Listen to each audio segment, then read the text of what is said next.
explain about loan transfer and document charges feature for creating the loan.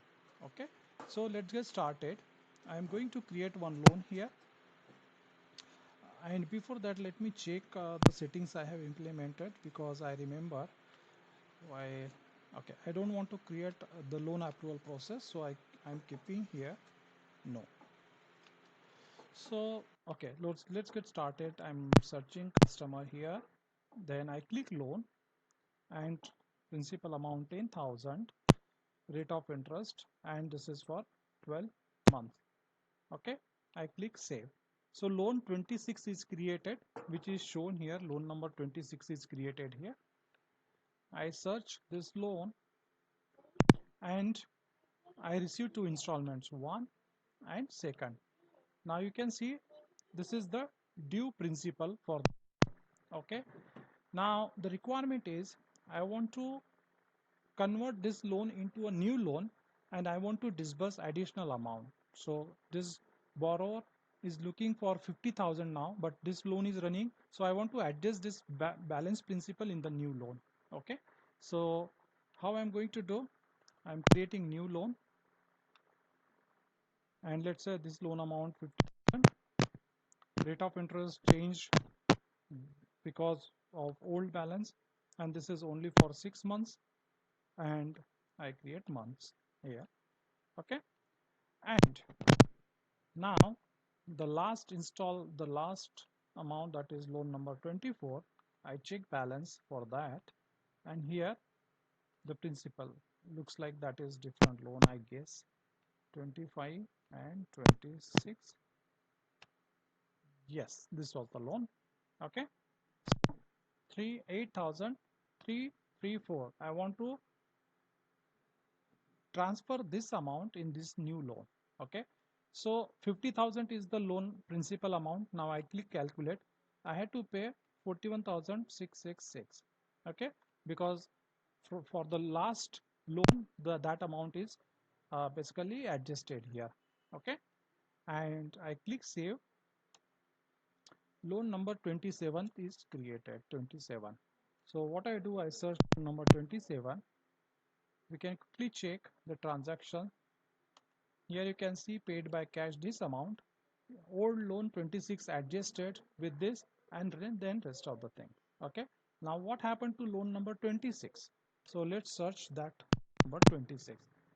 Loan number 26 is auto closed, because whatever the principal, if we just search the transactions here, and now you can take a look that this is received by loans receivables amount transferred to loan number 27, and this was the amount transferred.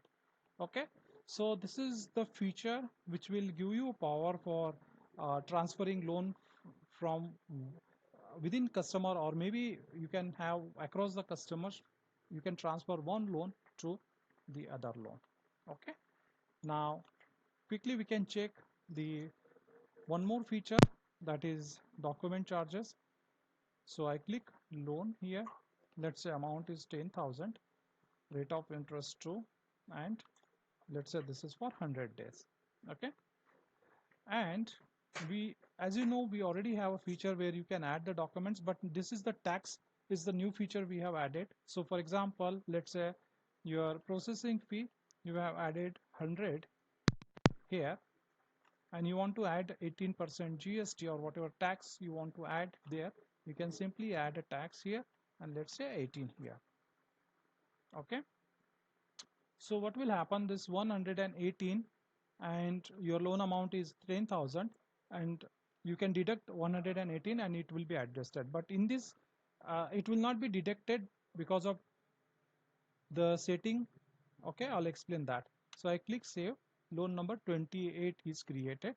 Let's search this loan 28, and if I go in transaction, okay, 118, but here paid by cash 10,000. Okay, now what amount is not deducted, because you all know that there is a setting which says that deduct amount from deduct document charges from principal. It is by default no. If I make it yes, and one more thing, In your case, it may not be tax, it may be something else. So you can add, let's say, CGST. Okay, you can add this, but remember that whatever taxes you add, it should be part of duties and taxes. Okay, so I search again, customer, click loan, enter amount 10,000, then rate of interest, or let's say this time I enter alternate day, or that is uh, probably every week. So let's say for 2 weeks. Okay, so every week installment. And now from document charges, add, let's say, document charges 100, and then GST I will add. You can create your own tax also, so you can create from Ledger. So let's say for this 18. Okay, you also have options where your charges can be automatically decided based on your principal amount. So that we have another video where we have explained that completely. So now I calculate. So here it will say you have to pay this much amount. I click save. Loan number 29 is created, and loan number 29 I search, and here you can see in transaction the amount paid is 9,882, whereas the charges this one, and now amount is this much. Okay, all right, so I hope you enjoyed this video, and you can subscribe to Jainam Software channel so that for all upcoming features you will be notified. Thank you so much for giving your time. Have a great day.